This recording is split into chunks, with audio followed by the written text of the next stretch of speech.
Hi, this is Tim of the 1916 Company. Welcome and thanks for logging on. If you love this watch, email us tmosso@the1916company.com for purchase pricing and availability questions concerning this watch. Today we're discussing a flagship piece that launched in 2021 from Breitling. This is the Super Chronomat B0144.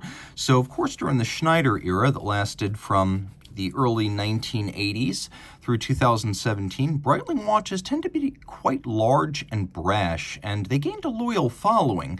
So when Georges Kern and new management stepped in 2017, it was necessary to keep those fans in the fold while broadening Breitling's appeal.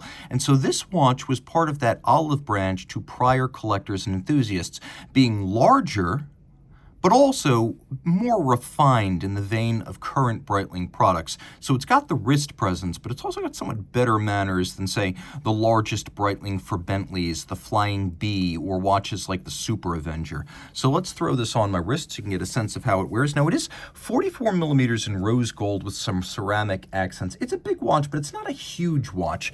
14.6 millimeters thick, and then from lug tip to lug tip, 53.6 millimeters. The lug junction is 22 millimeters, but notice how the strap has a little bit of shoulder.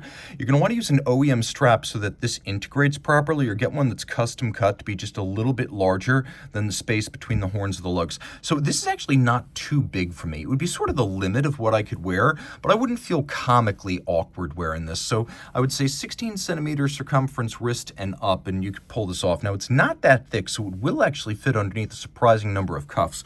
The strap is injection molded, and it's designed to resemble the Chronomat Rouleaux bracelet. So it's got a surprising amount of detail for a rubber strap, and it's a matte finish, so it's not glossy or anything of that nature. But when you get underneath, you can see that there are some hollows molded in to allow the wrist to breathe a little bit better and to allow flexibility. This is what I mean when I say there's some shoulder to the strap outboard of the lug horns.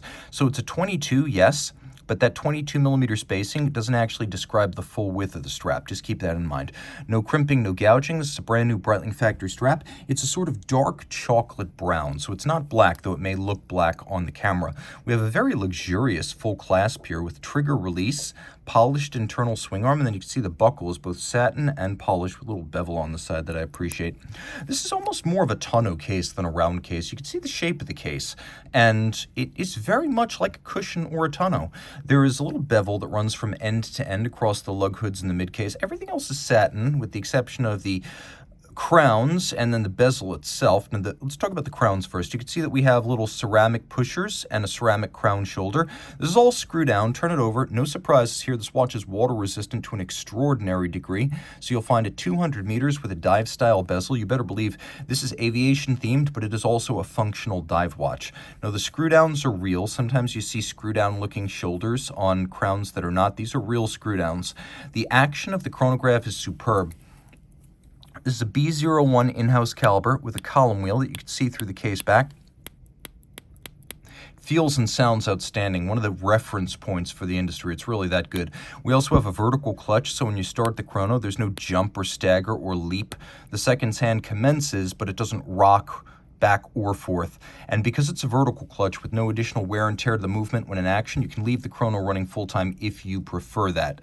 So vertical clutch and a column wheel. The bezel, held on by screws. Those are not cosmetic. This is called a captive bezel, where the bezel is held captive by the screws. So it doesn't snap on or off. It takes more attention and time to dismantle, but it's also harder to knock off the watch. In fact, it's just about impossible to knock off the watch.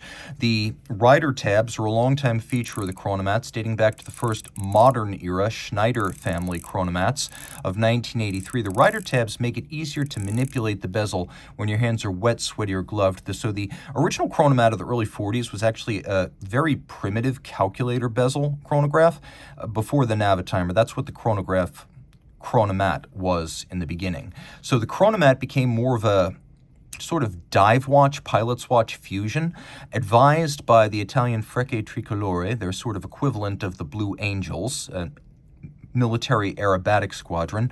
Breitling created the modern chronomat to be somewhere between the pilot watch that the original was and a viable diver. And so this bezel here, which features a scratch-resistant ceramic cap, this actually is a 120-click unidirectional dive-style bezel. So you can really easily and quickly line it up with the minute hand.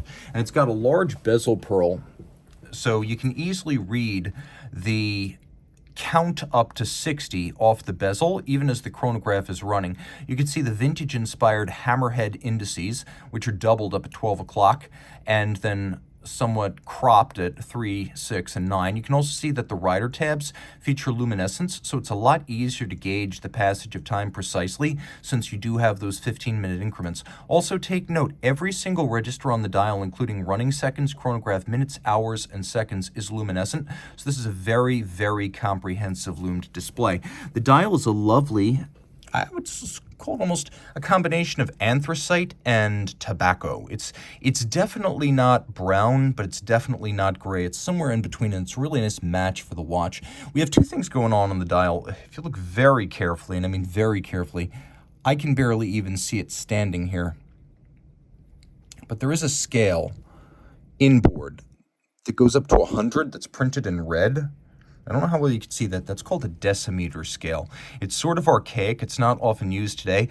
That was for certain types of timing, typically in the first half of the 20th century, that required 1/100ths of seconds. Now, outboard, we have something a little bit more relatable, which is a tachymeter scale. That can be used with the chronograph seconds hand to gauge the speed of an object, such as a race car over a kilometer. That's the classic example. We have lovely rose gold indices and hands, as well as Breitling logo. By the way, the B no longer has wings. Breitling wants to think that it could be viewed as a land, sea, and air sports company, not just air. You can see there's an azurage pattern at the center of each one of these registers, which are all slightly countersunk and tone on tone.